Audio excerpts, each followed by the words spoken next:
Welcome to another episode of Creating Cultures that Outperform. Hi, I'm Frank Wander. I'm here with my co-host, Terri Mays. Today we have a really interesting show. We're talking about kind of how to really build creativity, because thinking outside the box is the key.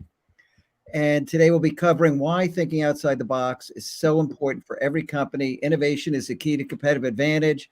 It's not just speed. You got to innovate well. If you innovate poorly, you spend a lot of time, money, and you really don't get anywhere. So, Tara, why don't you introduce yourself? Hello, I'm Terri Mays. I'm a certified culture engineer with emphasis on helping companies bring out the best in their people. Yeah, hi, and I'm the founder of PeopleProductive, Frank Wander. We help companies use the time, talent, energy of the people most effectively so they can move faster and get more done, which is really what it's all about. So Yes. let's talk about an experiment really dating all the way back to 1945. It's called the candle problem. People are given essentially a box full of tacks, a candle, it's on a table, some matches, and their job is to attach the candle to the wall and make sure that no wax drips on the table. That's essentially it. And people tried all kinds of different things and amazingly really struggle with it, Tara? Yeah, it's interesting when you have fixed thoughts about the function of each of the items. And that's really what the bottom line is. We kind of think of things, we think of the phone as a phone. And it wasn't until the innovation of the iPhone that the phone became a camera and a calculator and all these other things that we Yep. started to see in the phone. But before that, the phone was always just the phone. And so you really do have to start thinking outside of that restriction of just this item is the one item. You have to think, what else can this item become? What else can I use this item for? Yeah. So let's take a look at this candle problem. I'm going to go into share mode here. Um, see what that looks like in StreamYard. Marcel, maybe you can bring us up so we have just that. But let's take a look at this. This was the original experiment. It's a setup. Table sitting against the wall.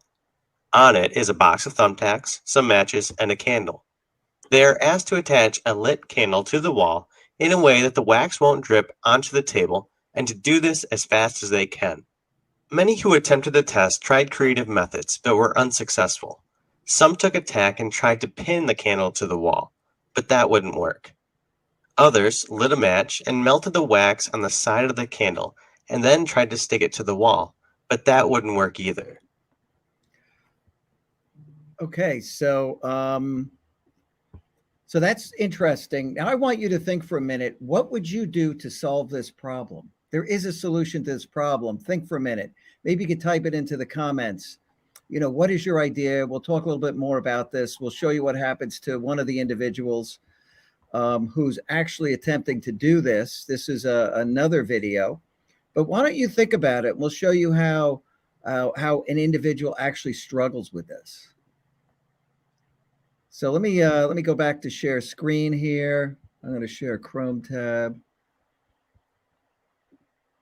Okay. All right. So here's an individual. He's been given the problem. You can see he's got the table. He's got everything on it. So let's take a look at this.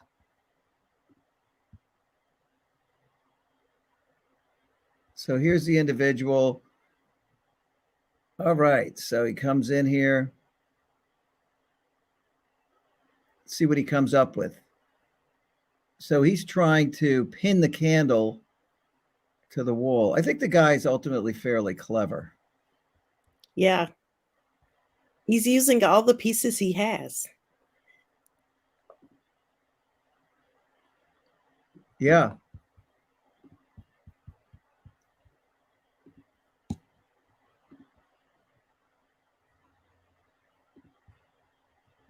And there is a solution to this problem. He's really taking a good stab at it so that you're not getting a bunch of wax on the table. That's the goal, is to be able to light the candle and not have a bunch of wax on the table. All right. So that was pretty clever, right? He even put a little band Yeah. under it.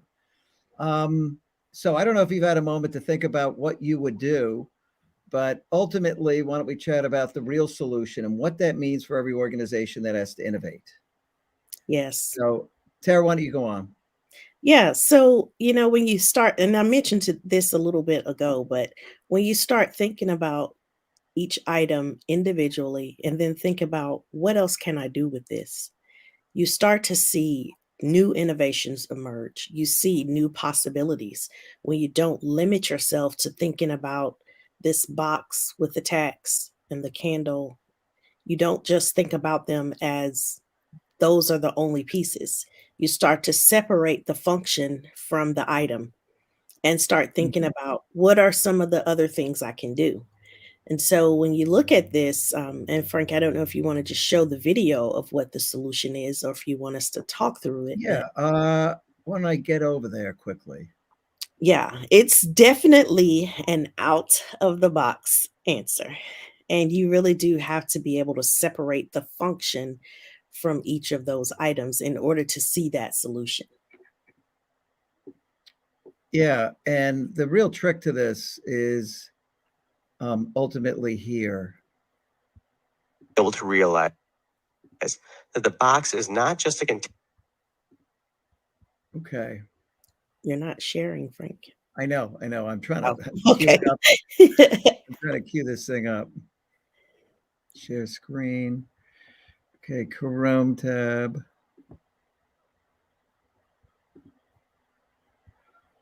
Okay, so here's the actual solution.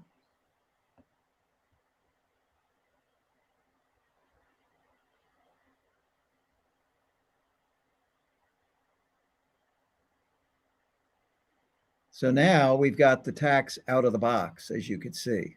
Mhm. So you And separate that box from just being a holder of the tax to now the box can serve a purpose. If it's holding one item, maybe it can hold a different item. that's right. So you can actually now take that box, tack it to the wall, and you put the candle in it, light the candle, and it doesn't drip. Right. So this goes on and on into a whole bunch of different things. I'll stop the share, but you could see the solution is that the box can serve multiple purposes. And the ability to actually separate that out. It turned out that kids who were 5 or under immediately figured this out, whereas people once they got to 7 couldn't solve the problem. And certainly got a lot of people running around in companies in their 20s, 30s, 40s. They've got this thing called functional fixedness, which makes it hard for them to think outside of the box. And this saying is exactly this candle problem. You got to Yeah. think outside of that box. What else can we do here? And it's the key to innovation, really, is you've got to get people to think about how to do new things with the existing items you have. What can you do with the new systems? I remember when the first online reporting systems came out. I was in the 401k business, and we had gotten an online reporting database. The internet was there. I said, people are going to build solutions now where companies can go in and get their own reports. And this ad hoc reporting as a provider became a very, very big deal. So it wasn't just a reporting system. Doesn't seem like a big deal now, but when it's the first time people could come in and go get their own reports ad hoc online, at that moment in time, it was a breakthrough, to be honest with you. And Yeah. it was merely delivering it over the internet and saying, wow, we're doing our own analytics and reports here. And wow, I wonder what that is. We're doing it. Oh no, out of the box. Got an out of the box experience here. Forget about it. Yeah. So interestingly, that was out of the box, that Yeah. particular thinking at the time, and companies won a lot of business with it because, the 401k fiduciaries running these plans in companies didn't want to have to go to somebody and ask for something. They wanted to be able to go on the line and do it, and giving their own reporting capability was a big deal. That's true of everything. What is, an iPod is at the beginning of a phone, when they had the original Apple iPods, and they started making them bigger to look like a phone, and then they converted to basically came out with a phone. Yeah. Huge project, very risky, tough. And Steve Jobs said, look, we're going to put basically a Mac into a very small footprint in a phone. And he was the first one who said, we could do it. We're going to make that a real computer, and we're going to do everything on it. And Yes. that was a huge breakthrough, right? Prior to that, You had, Blackberries with keyboards. They came up with a soft keyboard. I mean, these things are amazing innovations. Yeah. If you think about how little kids think when you watch them play with toys, they're always doing this. They're always Yeah. using things that are common, everyday household items that they turn into something else. If you think about the kid that takes the pots and pans and they get the spatula and the spoon and they start beating on the pots and pans, they're Yeah. instinctively thinking outside the box. You get the kids that you see a pillowcase and they tie it around their neck or they put it on their hair because they want to be a princess, or you get a blanket and you tie it around your neck. These are all things that children see all the time, and then they start to think, what else can it be? It reminds me of something else. And so Right. we have to allow that inner child inside of us to come out and play sometimes, when especially when we're working and looking for solutions to problems that we may not have additional resources. So having the ability to look at things that you have around you and be able to repurpose them, it's huge. It's absolutely a way to innovation by allowing people to think outside of the box and having those brainstorming sessions where people can come together and bounce ideas off of each other and look at their everyday things that are around them and try to find a new way to use it. Brainstorming, how many ways could we use this? What could this be applied for? Having that kind of open thinking. And then, with creativity, it's a creative abrasion. Somebody comes up with one idea, you have a room where everybody's accepted, Mhm. all ideas come up, people go, oh, well, we could do that, we could do this. Yeah. And that kinds of builds to a whole new level of creativity. It's almost like musicians jamming. If you get that right energy level in a room and they're playing off one another, that's really what you want to do. You want to have an organization where people can do that, they engage in that, they can think outside the box, always be challenged. And we've gone through in other episodes the importance of the subconscious in this, because you want to challenge them to be thinking about this stuff and coming up with ideas. And you want to give them the time for those ideas to spring to life. And you want them able to work in a very collaborative, open and honest way with a lot of candor, willing to bring up what appears to be even a silly idea. And maybe somebody turns that into gold for you guys.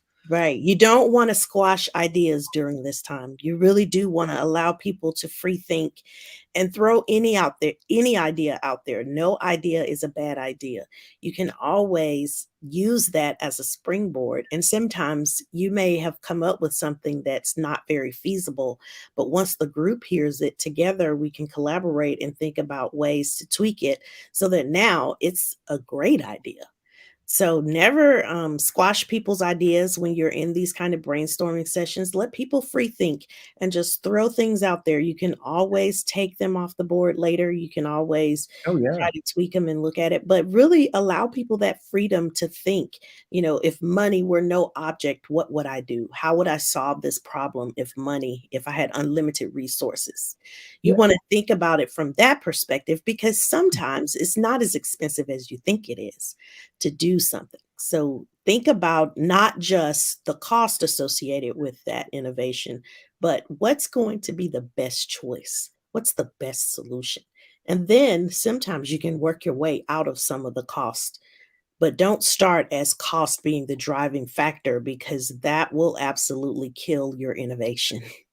Oh, yeah. I mean, look, you shouldn't be disposing of any ideas, till much later after Mhm. you've had a chance to go through the whole innovation process where you get the ideas, you look at them from the standpoint of them being, feasible, valuable, desirable. That's what innovation is. And, there's a process for turning concepts into reality, and you got to follow that process. But you should have kind of recognition for people who come up with the most ideas, even if in fact you didn't apply them. It's Yes, ideas, and you want to reward people for having lots of ideas and suggesting lots of things, because that's how you eventually find the answer that you're looking for. that's right.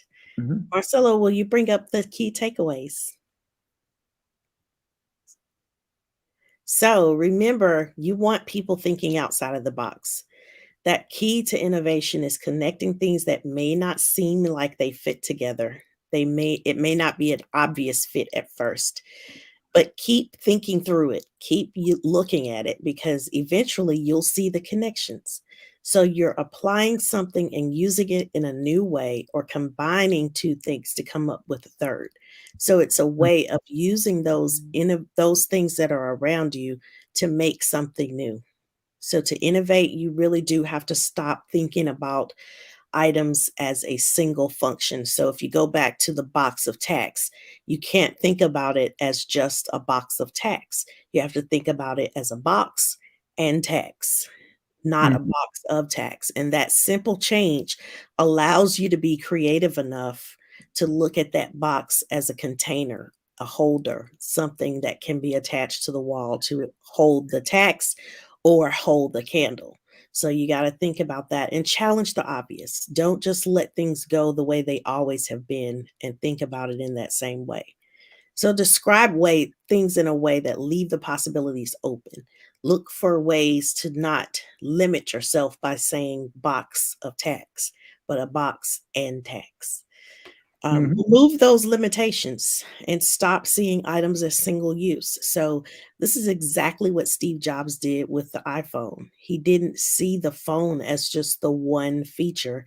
He ultimately saw it as how many things can we pack into this phone? And if you look at your phone now and all the apps and all of the things that you can do with your phone, it's almost limitless. There are so many things that you can do with your phone, and it came from innovative thinking, thinking outside the box. The whole So, notion of apps, that whole notion of the app yes, ecosystem. I mean, everything they did was just really so well thought out. The UI, the fundamental concepts, these enabling factors like apps, getting them right. I mean, turned out to be just enormous. yes. Such an impact in our everyday life. And even if we are Android users or Apple users, we don't want to leave out the Android guys. But, I was Android for life for a long time until the price got too high, and then I switched over. Yeah. But, it's all just simple innovations. If you look at the Google phone, it's the same way. They're all different innovations where somebody had to think outside of the box of this is what we've always done. These are the things that the phone has always done. What else could we do? If you look in automotive, you'll see the same type of thing happening. What else can we add to vehicles to make them more desirable? Um, it's happening in everything. It's happening Oh, yeah. everywhere in every industry. You're seeing innovations and you're seeing things change and people being more creative with the solutions that they're offering. It's just the world in which we live. This is a really great quote from Steve Jobs. Creativity is just connecting things. When you ask creative people how they did something, they feel a little guilty because they didn't really do it. They just saw something. And it's so Possibilities. true. You just kind of Yeah. look at things and you're like, maybe I can do this, and you try it and it works, and you're kind of like, huh, didn't know that. So it's usually not something where people feel like they have thought through all of the options and they came up with the best solution. It's usually something that you kind of stumble into. So look around you. Your next innovation might be close by. Think about some of the things that you see all the time and say, how can I use existing items to solve a problem in a new way? What can I do to be more creative, to think outside the box, challenge the obvious, and come up with that third option? Yeah, and, listen, we could spend a lot of time on innovation. There's so many things to do in terms of the processes and stuff, but when you think about connecting things, that means you gotta be aware of what's going on, and the whole notion of external focus plays into this as well, because that's where you see fundamental new technologies coming in, and then the question is, how could they be applied to our business? They've got a technology to do X, but could that be Y for us? Yes. And this is how, companies innovate and stay ahead. And they create that innovation culture. They've always got ideas springing forth. They're thinking outside the box. And this is really the key. You've got to become an innovative company. You've got to tap the best people have to give. You've got to encourage them to come up with ideas. You've got to reward ideas. And you've got to reward novel thinking. You just do. Yes. Because if it's obvious, everybody's going to be doing it, right? It's the people who get an edge because they did something folks weren't expecting. and they Yes. want it. They didn't know they needed it, but suddenly it's there and they want it. And, no one really asked for an iPhone. Matter of fact, all the great stuff no one asked for. It's always got brought to market because somebody said, wow, the world needs that. Henry Ford's famous quote, if I ask my clients what they want, they would say faster buggies. They weren't thinking about a car. They wanted a horse and buggy that went faster. That's all. Right, right. You don't know you need it until you see it and you use it and it feels like a void in your life and you're like, where have you been all my life? Yeah. And that's an innovation, right? It's Yes. desirable, it's feasible, and it's valuable. People want it. And that's what makes innovation innovation. There's lots of ideas that really aren't innovation. Yeah. Try Ideas, going somewhere without your phone. yeah, especially with two-factor authentication. Forget it. I can't get into Yeah. anything. You cannot go anywhere without your phone. You can't use navigation anymore without your phone. You don't know how to get around. You can't make phone calls. You can't you need it for text messaging, apps, all the notifications. Everything. Most impactful innovation. Yeah, you're joined at the hip with that thing. You barely go to the bathroom without the phone. Like Well, it's a mainframe, much better than a mainframe in your pocket with so much power. I mean, it's mind-boggling when you think back where technology was 20, 30 years ago. Yeah. Yes. Really is unbelievable. But think outside the box. Next week, we're going to talk about the impact of wellness on performance. We'll talk about gratitude and all these other factors that really drive wellness. Wellness drives performance. Anything you can do to improve well-being in the workplace is going to drive performance. It's absolutely vital. And we're going to have an episode on that. You should tune in, join us every Wednesday at 3 p.m. Eastern. We're here live, and you can go back and see all these incredible episodes. We got a bunch of them. Yes. So, So subscribe to our channel, like our videos, and share, and send some comments. We'd love to hear what you think. yeah, without a doubt. Love to hear what you think. We're always there. We're here. We're monitoring stuff, and we'd love to, have a conversation with you. So we look forward to seeing you next week for another episode of Creating Cultures that Outperform. Thank you for joining. Yes. Bye for now.